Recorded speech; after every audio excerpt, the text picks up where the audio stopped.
Choisis la vie.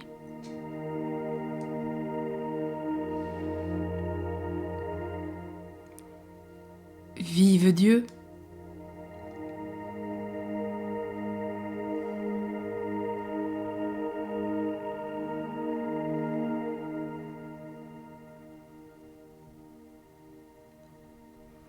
À la fin d'un spectacle, les applaudissements remercient l'artiste pour ce qu'il a réalisé et donné.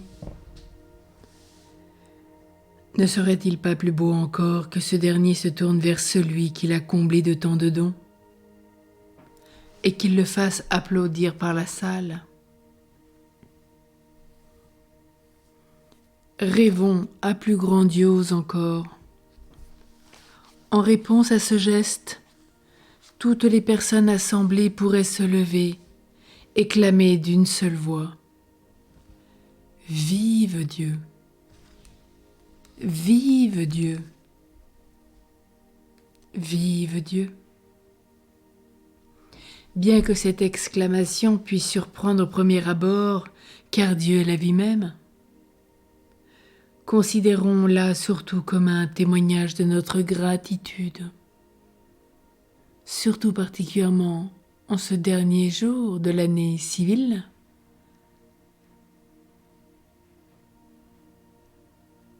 Lorsque j'accomplis un travail, une œuvre, que je sache accepter les merci qui me sont adressés et que je mérite. Que je les reçoive avec simplicité en les faisant remonter vers Dieu, à qui je dois tout.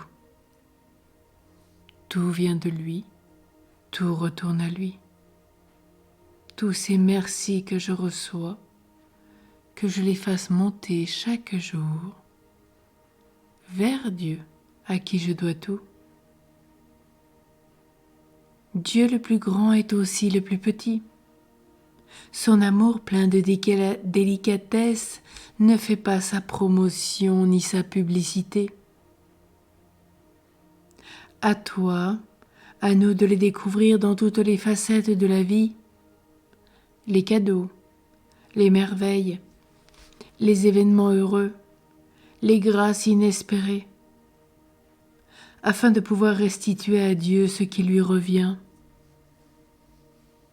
Et moi qui pense ne jamais rien recevoir, et qui dis avoir tout raté, moi qui me crois oublié de Dieu, est-ce que je peux lui permettre de retourner tous les drames de ma vie, toutes mes culpabilités, comme on retourne un gant, pour que je puisse relire ma vie en positif et enfin, m'aimer tel que je suis, tel que je suis. Là est bien la question.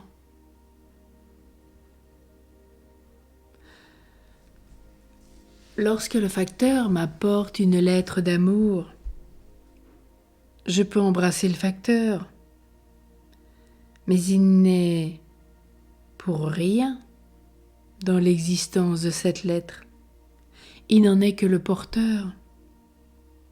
Si je pense aux révélateurs, aux éclaircisseurs de ma vie, à ceux qui m'ont accompagné, épaulé, aidé, structuré, aimé, ceux qui m'ont montré tous mes talents ou m'ont aidé à les dénicher, ceux qui m'ont donné une chance, ceux qui m'ont fait confiance.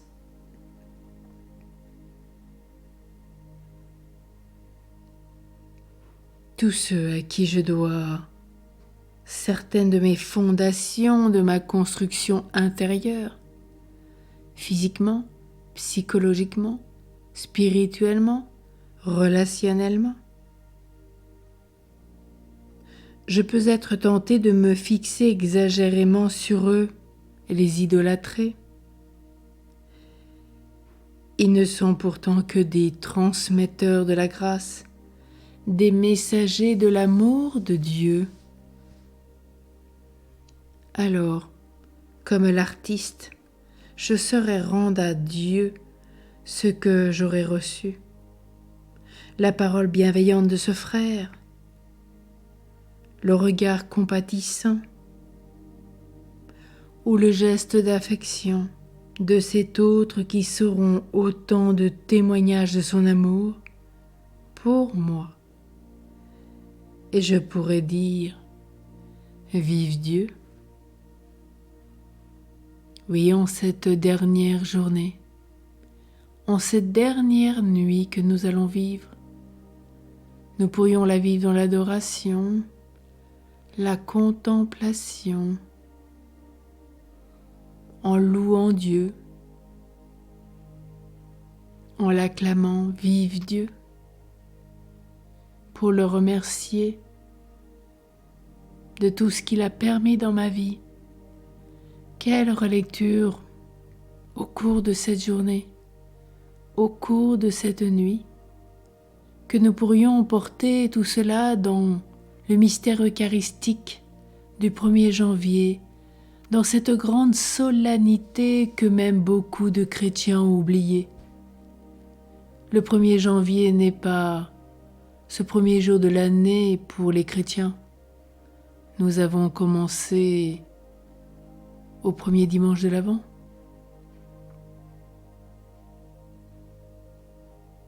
Ce 1er janvier, c'est la solennité Sainte Marie, Mère de Dieu. Une journée mondiale pour la paix dans nos cœurs, la paix dans nos familles, la paix autour de nous. Oui, nous sommes tous invités à cette relecture et il nous faudra bien toute cette journée, toute cette nuit pour louer Dieu et le remercier. Oui, vive Dieu pour la mémoire et par la mémoire. Vive Dieu par ses témoins, par les saints de notre histoire. Vive Dieu, car il est Dieu.